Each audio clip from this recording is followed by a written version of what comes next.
రే తమ్ముడు, నీకు ఒక నిజం చెప్పాలరా. చెప్పన్యా. నువ్వు అసలు నా తమ్ముడివే కాదు. చిన్నప్పుడు చెత్త కుప్పలో దొరికితే తెచ్చి పెంచుకున్నాం. ఏం మాట్లాడుతున్నావన్యా?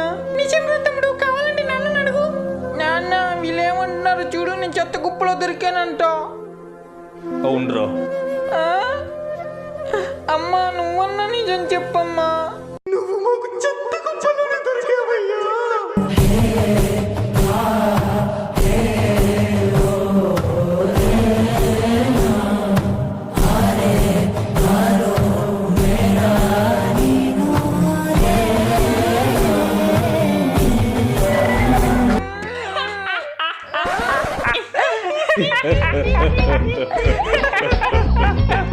మీరందరూ కావాలి నేర్పిస్తున్నారా? అయితే నేను నిజంగా చెత్త కుప్పలో దొరకలేదు కదమ్మా. చిచ్చి, నువ్వు మా చెత్త కుప్పలో దొరకడం ఏంటి నాన్న? అమ్మయ్యా, డ్రైనేజ్ లో దొరికా.